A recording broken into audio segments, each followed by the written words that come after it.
தடைநூறு வந்தாலும் தகர்த்தெறிய வா முருகா.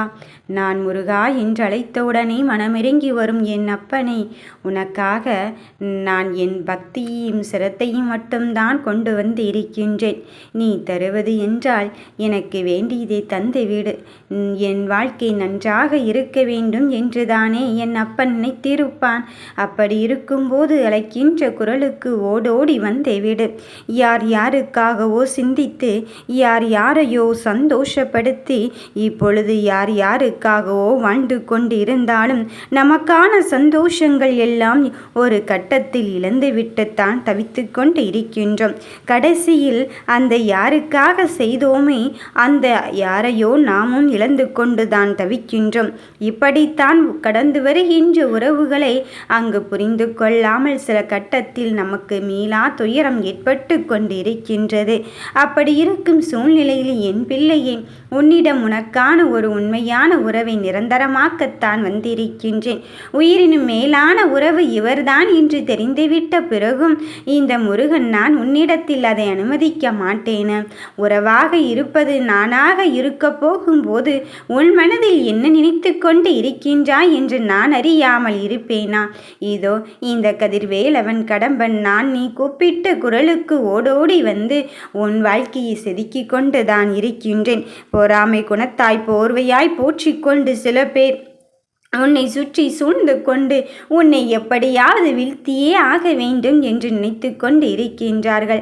அதனால் தான் சில சமயம் உன்னை சுற்றி இருக்கின்ற உறவுகள் கூட உன்னை புரிந்து கொள்ளாமல் செல்கிறார்கள்.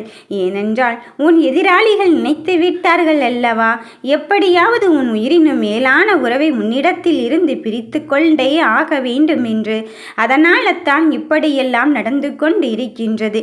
என் தங்க பிள்ளையே, உன் மனதில் எத்தனை ஆசைகள் வைத்திருந்தாலும் அதை இந்த முருகனிடம் மட்டுமே நீ ஒப்படைத்து விடு.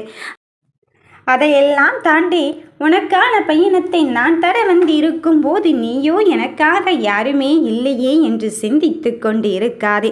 உன் துணையை பற்றிய உண்மையே அங்கு இல்லாதும் புதும் பொல்லாததுமாக சொல்லி உன் இடத்திலிருந்து அவரை எப்படியாவது பிரித்தே ஆக வேண்டும் என்றுதான் சில பேர் அங்கு கங்கணம் கட்டி கொண்டு இருக்கின்றார்கள். ஆனால் வருவது யாரென்று தெரியாமல் அலட்சியம் செய்து கொண்டு இருக்கின்றார்கள். இந்த முருகன் நானாக இருந்து கொண்டு இருக்கும்போது என் பிள்ளைகளை சுற்றி என்ன நடந்து கொண்டு இருக்கின்றது, ஏது நடந்து கொண்டு இருக்கின்றது என்பதை புரிய வைக்காமல் நான் விட்டு விடுவேனா என் கண்ணின் மணியே? என்ன நடந்தாலும் சரி, இந்த அப்பனின் மீது கொண்டுள்ள நம்பிக்கையை மட்டும் இழந்து விடாமல் உனக்கான வாழ்க்கையை நீ வாழ்வதற்கான நிலைமையை உருவாக்கிக்கொள். நமக்காக படைக்கப்பட்ட எதுவும் நம் கையை விட்டு போகாது அல்லவா? நமக்கென எழுதப்படாத எதுவும் நாம் சேராது என்பது தானே நிதர்சனமான உண்மை. இதுதான் நாம் வாழ்க்கையில் கற்றுக்கொள்ள வேண்டிய பாடம். சில விஷயத்தில் இப்படித்தான் இருக்க வேண்டும் என்று நினைத்து விட்டால் அதிலிருந்து வெளியேறாமல் அதில் அப்படியே கெட்டியாக பிடித்துக்கொள். வெறுப்பவர்களை தேடிக்கொண்டு இருக்காதே, விரும்பியவர்களை நீ வெறுத்து கொண்டு இருக்காதே. உன்னுடைய நல்ல குணத்தை பார்த்து உன் உண்மையான அன்பையும் அக்கறையும் பார்த்து யார் ஒருவர் உன்னிடத்தில் வருவதற்கு அங்கு தயாராக இருந்து கொண்டு இருக்கின்றார்களோ அவர்கள் தானே உனக்கானவர்கள். அது மட்டுமல்ல என் பிள்ளையே, உன் வாழ்க்கையை சரி பண்ணுகின்றேன் என்ற நினைப்பில் சில பேரோ நீ என்ன செய்தாலும் ஆமாம் என்று மட்டும்தான் இங்கு சொல்லி கொண்டு இருக்கின்றார்கள். உன் வாழ்க்கையை வாழ்வதற்கு உன் முயற்சிகளை விட அவர்களின் முயற்சிகள் அதிகமாக இருந்து கொண்டு இருந்தாலும் நீ தவறை செய்தாலும் அவர்கள் நல்லதுதான் என்று சொல்லி கொண்டு இருக்கின்றார்கள். அப்படிப்பட்ட உறவு உனக்கு வேண்டாம் என்று தான் சொல்லி கொண்டு இருக்கின்றேன். நீ வருகின்ற காலத்தில் என்னை மட்டும் முறையாக நீ கடைபிடித்து விட்டாய். அதன் பிறகும் எதற்காக இந்த வேதனை என்று நீயாகவே துடித்து கொண்டு இருக்கின்றாய். உன் கருமாவை கழித்து கொண்டு இருக்கின்றேன். அதனால் தான் உன் சோதனைகளின் பெரும் பகுதியை என்னிடத்தில் எடுத்துவிட்டு சிறிதளவேனும் உனக்கு கொடுத்திருக்கின்றேன். நீ ஐயோ வலிக்கிறது என்று சொல்லும் போதெல்லாம் என் மனம் எவ்வளவு தவித்து கொண்டு இருக்கின்றது என்று எனக்கு மட்டும்தான் தெரியும். என் குழந்தையே, உன் மனதில் இருக்கின்ற வழிகளை எல்லாம் தாண்டி இப்பொழுது உன் வெற்றிக்கான தருணத்தை தருவதற்கு இந்த முருகன் கந்தன் நான் வந்து கொண்டு இருக்கும்போது நீ சிறிதளவேனும் மனம் தளர்ந்து கொண்டு இருக்காதே. நடப்பது எதுவாக இருந்தாலும் சரி, நம்பிக்கையை இழக்காமல் நீ எடுத்துக்கொண்ட காரியத்தில் முன்னேறி கொண்டே இரு. தாமதமாகி கொண்டு இருக்கின்றதே. நம் கூட பயணித்தவர்கள் எல்லோரும் அங்கு அடுத்தடுத்த கட்டத்திற்கு சென்று விட்டார்களே. நாம் தான் இந்த நிலையில் இப்படியே இருந்து கொண்டு இருக்கின்றேன் என்று எண்ணி விடாதே என் பிள்ளையே. இந்த நிலையையும் தாண்டி உன் வெற்றி பயணத்தை தொடர்வதற்குத்தானே இந்த முருகன் உன்னை தேடி வந்திருக்கின்றேன். அப்படி இருக்கும்போது எதை பற்றி நீ மனம் தவித்து கொண்டு இருக்கின்றாய்? உன் மனதில் உள்ளதை உள்ளபடி நான் பழிக்கச் செய்வதற்கு வந்திருக்கும் போது யாரும் இல்லை என்று நீ நினைத்து கொண்டு வருத்தப்படவே வேண்டாம். உன் துணை உன்னை புரிந்து கொள்ளாமல் சென்று விட்டான் என்றுதானே நினைக்கின்றாய்? அதற்கெல்லாம் காரணம் உன் எதிரியின் சூழ்ச்சிதான். உன் எதிரியின் சூழ்ச்சியால் தான் இந்த அளவுக்கு மோசமான நிகழ்வுகள் எல்லாம் உன் வாழ்க்கையில் நடந்து கொண்டிருக்கின்றது. அதை நான் புரிந்து கொள்ளும் மனப்பக்குவத்திற்கு உன்னை அழைத்துச் செல்வதற்குத்தான் இப்பொழுது இந்த முருகன் நான் வந்து இருக்கின்றேன். நடப்பது எதுவோ பார்த்து நீ பயமோ பதற்றமோ அடையாதே. என்னானாலும் சரி, என்னை காப்பாற்ற, என்னை இதிலிருந்து வெளிக்கொண்டு வருவதற்கு, என் துணையை மீட்டெடுத்து வருவதற்கு என் அப்பன் முருகன் இருந்து கொண்டு இருக்கின்றான் என்பதை மட்டும் நீ தெளிவுபடுத்திக்கொள் என் தங்க பிள்ளையே. உனக்கான ஒவ்வொரு செயலையும் பார்த்து பார்த்து தான் நான் செய்து கொண்டிருக்கின்றேன்.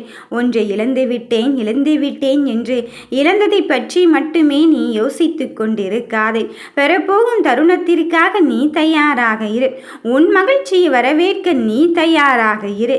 எந்த ஒன்று உனக்கானதோ அது உன்னை தேடி வரும்போது இல்லை என்று மட்டும் சொல்லை விடாதே. உன் மனம் இங்கு என்னென்ன நினைத்து கொண்டு இருக்கின்றது தெரியுமா? விதி என்ற ஒன்று நம்மை வீழ்த்துகின்ற அளவுக்கு இருந்து கொண்டு இருக்கின்றதை இதிலிருந்து காப்பாற்ற யார் வருவா என்று யோசிக்கிறாய் என் பிள்ளையே. இந்த முருகன் நீ கூப்பிடாமலே வந்து விட்டேன். எதற்காக தெரியுமா? விதியின்று கதவு வீழ்த்துகின்ற அளவுக்கு உன் வாழ்க்கையின் தன்மை இருக்கின்றது என்றால் அந்த விதியே வீழ்த்துகின்ற அளவுக்கு இந்த முருகன் தான், இந்த வேலவனை கொண்டு நான் வந்து இருக்கின்றேன். என் வேல் இருக்கும்போது என் வேலுக்கு மிஞ்சிய சக்தி ஏதும் உண்டோ என் தங்க பிள்ளையே? உன் மனம் விரும்பும் நல்ல செய்தித்தான் உன்னை வந்து சேரப் போகிறது. இந்த முருகனை உன்னை தேடி நேரடியாக களத்தில் இறங்கி இருக்கும் போது யாருமே இல்லை என்று மட்டும் நீ யோசித்து கொண்டு இருக்காதே. நான் உனக்காக இருந்து கொண்டு உன் வாழ்க்கையை சரி பண்ணத்தான் வந்து கொண்டு இருக்கின்றேன். 1000 தடவை யோசித்து முடிவு எடுப்பதை அந்த முடிவு எடுத்த உறுதியில் நீ நிலையாக நின்று கொண்டு இருக்கின்றாயா?